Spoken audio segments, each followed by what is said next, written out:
What if everything you worked for was taken from you, not by a stranger, but by the people who should have loved you the most? Samantha, 32, was the kind of woman who turned dreams into plans. An interior designer with an eye for transforming chaos into beauty, she'd built a reputation for reviving spaces others deemed hopeless. Her childhood home on Maplewood Lane was her greatest challenge yet. The Victorian mansion, with its gabled roof, stained glass windows, and sagging porch, was a relic of her family's history. It held memories of her grandmother's stories in the attic, her father's barbecues on the lawn, and her own quiet moments sketching under the oak tree. But by 2020, it was a wreck: leaky pipes, cracked plaster, and a roof that groaned under every storm. 5 years ago, her parents, Wendy and Rocky, made a promise. "Fix it up, Sam," Wendy had said, her voice soft with nostalgia. "It's your legacy. You're the only one who can save it." Rocky, a retired mechanic with a gruff exterior, nodded. "You've got the skills. It's yours if you bring it back to life." Samantha believed them. The house wasn't just a project, it was her future, a place to call her own, a sanctuary after years of renting cramped apartments. She threw herself into the renovation. Her savings, $180,000, scraped together from years of freelance gigs and skipped vacations, went into materials: oak flooring, custom tiles, and a modern HVAC system. When funds ran low, she took out a $50,000 loan, her stomach knotting as she signed the papers. Weekends were spent sanding banisters, nights researching period-appropriate fixtures, and mornings negotiating with contractors who underestimated her. Her hands grew calloused, her clothes dusted with sawdust, but every restored detail, the gleaming staircase, the revived fireplace, felt like a triumph. Her younger sister, Penelope, 28, offered little help. A social media influencer with a knack for dodging responsibility, Penelope flitted through life on charm and her parents' indulgence. "You're the expert, Sam," she'd say, her manicured nails tapping her phone. "I just get in your way." Samantha didn't mind. She loved the work, and Penelope's absence meant fewer arguments. But she noticed the way Wendy fawned over Penelope's selfies, while her own sacrifices went unpraised. Erin, Samantha's lawyer friend, insisted on a contract. "Family promises are like fairy tales," Erin said, her voice sharp with pragmatism. "They sound nice, but they don't hold up." Samantha hesitated. Her parents wouldn't betray her, would they? But relented. The contract was meticulous. It documented her financial contributions, labor costs, valued at a $75 per hour designer rate, and included a reimbursement clause for unilateral changes to the ownership agreement. It also granted her a primary lien on the property and a dissolution clause that could force a sale if terms were breached. Wendy and Rocky signed it with a laugh, calling it overkill. Samantha filed it away, hoping it would gather dust. The betrayal came on an autumn evening in 2025, the air crisp with the promise of change. Samantha had just installed a crystal chandelier in the dining room. Its light dancing across walls she'd painted a soft sage green. She was exhausted but proud, envisioning family gatherings in the space she'd resurrected. Her parents had called a dinner, and she assumed it was to celebrate the renovation's near completion. Penelope arrived with her fiancé, Killian, a reserved software engineer whose quiet demeanor balanced her sister's flamboyance. Wendy and Rocky were unusually cheerful, pouring wine and exchanging secretive smiles. Then Wendy raised her glass. "To new beginnings," she said, her voice dripping with excitement. "We've decided the house will go to Penelope and Killian. It's the perfect place for their married life." Samantha's world tilted. Her fork clattered to the plate. "What?" she whispered, her throat tight.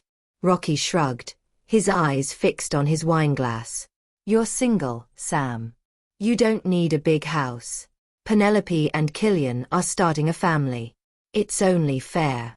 Penelope's lips curled into a smug smile. "You can have the attic, Sam. It's got that artsy vibe you're into." The attic, a dusty, unfinished space with slanted ceilings and a single window. Samantha had planned to turn it into a studio, not live there like a forgotten tenant.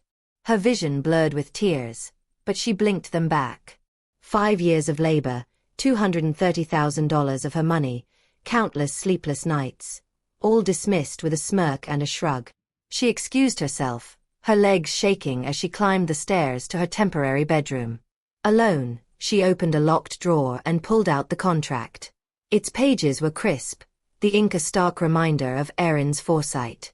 Samantha's grief hardened into resolve. She wouldn't let them erase her. Samantha spent the next week in a haze of calculation. She pored over receipts, bank statements, and contractor invoices, compiling an itemized bill.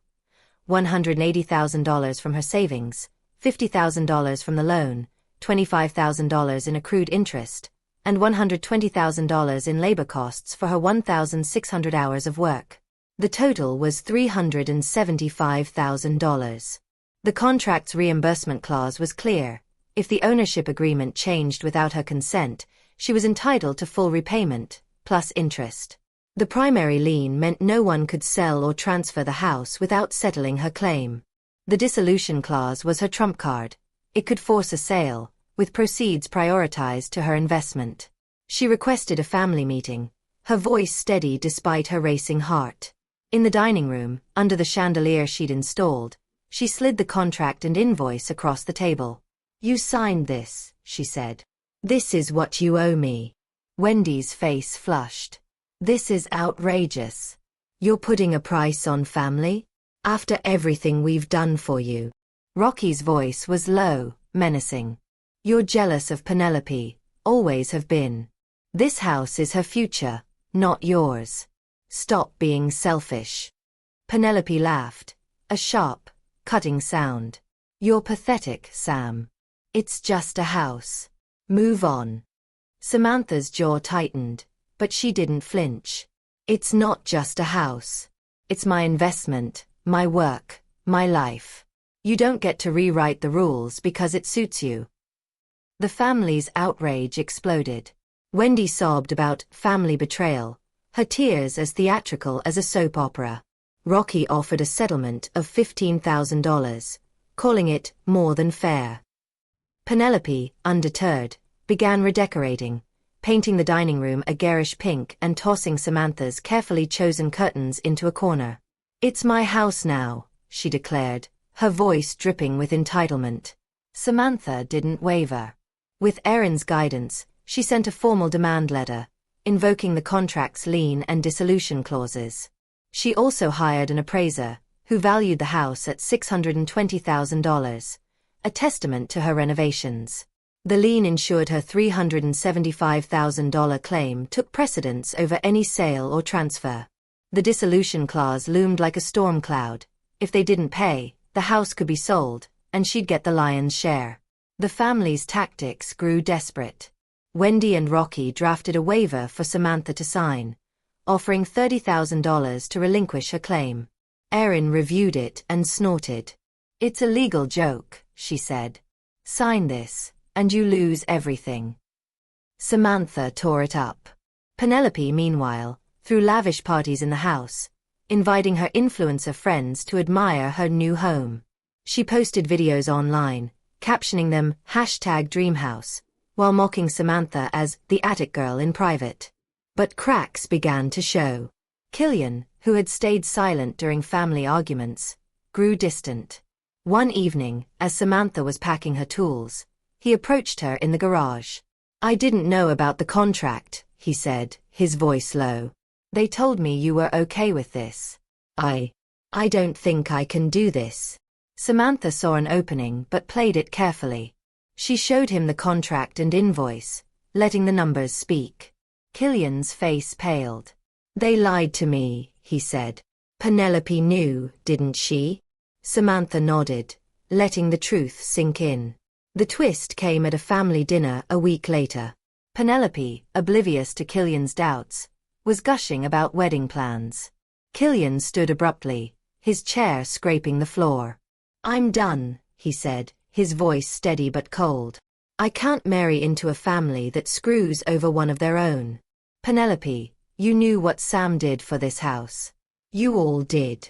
He walked out, leaving Penelope sobbing and the room in stunned silence. Wendy and Rocky's desperation peaked. They hired a lawyer, a slick man in a cheap suit who promised to fix the contract. But Erin was a shark in the courtroom, and the contract was bulletproof. The lawyer advised them to settle, warning that Clause 21, the dissolution clause, could force a sale, leaving them with little after Samantha's lien and their $100,000 mortgage were paid. Wendy tried one last manipulation, inviting Samantha to a heart-to-heart. "We're family," she pleaded, tears streaming. "Don't tear us apart over money." Samantha's response was cold. "You tore us apart when you gave away my home." With no way out, Wendy and Rocky agreed to sell the house. Samantha didn't gloat. She didn't need to. The market was hot, and the house sold in 10 days for $630,000.